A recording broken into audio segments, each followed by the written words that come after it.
ವಿಜೇಂದ್ರಗೆ ರಾಜ್ಯಾಧ್ಯಕ್ಷ ಪಟ್ಟ ಕಟ್ಟಿದಾಗಿನಿಂದ ಒಂದು ಬಣ ವಿಜೇಂದ್ರ ವಿರುದ್ಧ ಕತ್ತಿಯನ್ನ ಮಸಿತಾನೆ ಇದೆ. ಇದೀಗ ವಿಜೇಂದ್ರ ರಾಜ್ಯಾಧ್ಯಕ್ಷ ಪಟ್ಟ ಅಲಂಕರಿಸಿ ಇವತ್ತಿಗೆ 1 ವರ್ಷ ಭರ್ತಿಯಾಗಿರುವಂತದ್ದು. ಈಗ ಮತ್ತೆ ವಿಜೇಂದ್ರ ಬದಲಾವಣೆಯ ಕೂಗು ಎದ್ದಿದೆ. ವಿಜೇಂದ್ರ ವಿರೋಧಿ ಬಣ ಮತ್ತಷ್ಟು ಆಕ್ಟಿವ್ ಆಗಿದ್ದು ಅವರನ್ನ ಕೆಳಗೆ ಇಳಿಸೋದಕ್ಕೆ ಇನ್ನಿಲ್ಲದ ಕಸರತ್ತು ನಡೀತಾ ಇದೆ. ಈ ರೇಸ್ನಲ್ಲಿ ಯತ್ನಾಳ್ ಹಾಗೂ ರಮೇಶ್ ಜಾರಕಿಹೊಳಿ ಯಾವಾಗಲೂ ಕೂಡ ಮುಂದೆ ಇದ್ದಾರೆ, ಈಗಲೂ ಕೂಡ ಮುಂದೆ ಇದ್ದಾರೆ. ಬಹಿರಂಗವಾಗಿಯೇ ವಿಜೇಂದ್ರ ವಿರುದ್ಧ ಇಬ್ಬರು ನಾಯಕರು ಅಸಮಾಧಾನವನ್ನ ವ್ಯಕ್ತಪಡಿಸ್ತಾ ಇದ್ದಾರೆ. ವಿಜೇಂದ್ರ ರಾಜ್ಯಾಧ್ಯಕ್ಷರಾಗಿ 1 ವರ್ಷ ತುಂಬಿದ ಬೆನ್ನಲ್ಲೇ ರಮೇಶ್ ಜಾರಕಿಹೊಳಿ ಬದಲಾವಣೆಯ ಸುಳಿವನ್ನ ಕೊಟ್ಟಿದ್ದಾರೆ.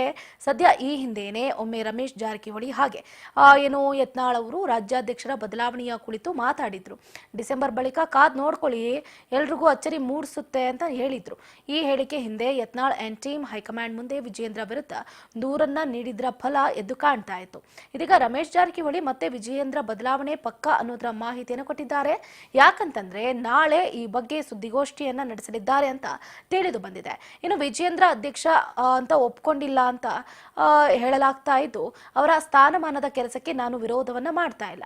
ರಾಜ್ಯಾಧ್ಯಕ್ಷ ಸ್ಥಾನ ಬದಲಾವಣೆ ವರಿಷ್ಠರು ತೀರ್ಮಾನಿಸ್ತಾರೆ.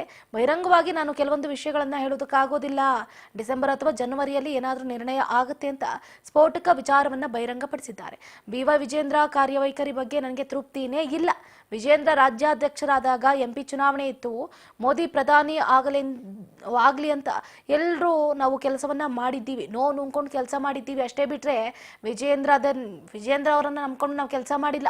ಅದು ಮುಗಿದ ಬಳಿಕ ವರಿಷ್ಠರಿಗೆ ಎಲ್ಲ ಹೇಳ್ಕೊಂಡಿದ್ದೀವಿ. ನಾವು ಡಿಸೆಂಬರ್ ಅಥವಾ ಜನವರಿಯಲ್ಲಿ ಏನಾದರೂ ನಿರ್ಣಯ ತಗೊಳ್ಳಿ ಅಂತಾನೂ ಕೂಡ ನಾವು ಕೇಳ್ಕೊಂಡಿದ್ವಿ. ಆ ಮೂಲಕ ಬದಲಾವಣೆ ಆಗುವುದು ಖಚಿತ ಅನ್ನುವಂತಹ ಸುಳಿವನ್ನ ಬಸನಗೌಡ ಪಾಟೀಲ್, ಯತ್ನಾಳ್ ಹಾಗೆ ರಮೇಶ್ ಜಾರಕಿಹೊಳಿ ಅವರು ಕೊಟ್ಟಿರುವಂತದ್ದು. ಒಟ್ಟಾರೆಯಾಗಿ ಯಡಿಯೂರಪ್ಪ ಸುಪುತ್ರ BY ವಿಜೇಂದ್ರ ಅವರನ್ನ ರಾಜ್ಯಾಧ್ಯಕ್ಷ ಸ್ಥಾನದಿಂದ ಕೆಳಗೆ ಇಳಿಸೋದಕ್ಕೆ ಘಟಾನುಘಟಿ ನಾಯಕರು ಸಂಚನ್ನ ರೂಪಿಸ್ತಾ ಇದ್ದಾರೆ ಅನ್ನೋದು ಮೇಲ್ನೋಟಕ್ಕೆ ಗೊತ್ತಾಗ್ತಾ ಇದೆ.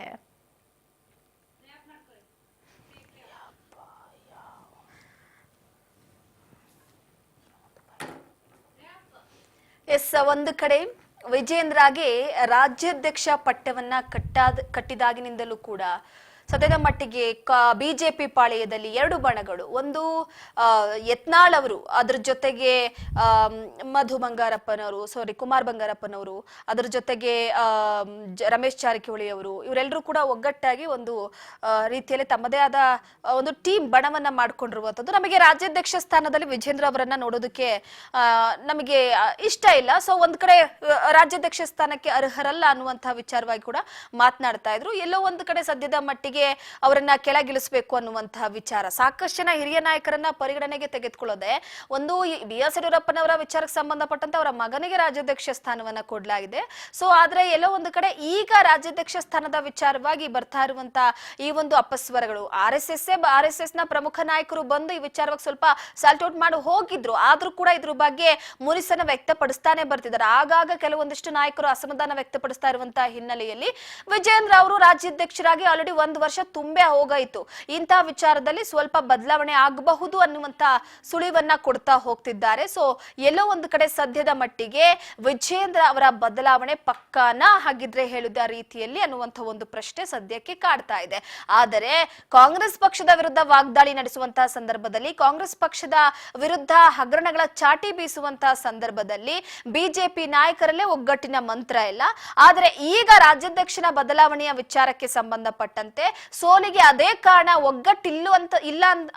ಇಲ್ಲದೆ ಇರುವುದಕ್ಕೆ ಈ ರೀತಿಯಾದಂತಹ ಸೋಲು ರಾಜ್ಯದಲ್ಲಿ ಆಗ್ತಾ ಇರುವಂತದ್ದು ಅನ್ನೋದನ್ನ ತೋರಿಸಲಾಗಿದೆ ಈಗಾಗಲೇ. ಸೊ ಹೈಕಮಾಂಡ್ ಈ ವಿಚಾರಕ್ಕೆ ಸಂಬಂಧಪಟ್ಟಂತೆ ನಿರ್ಧಾರ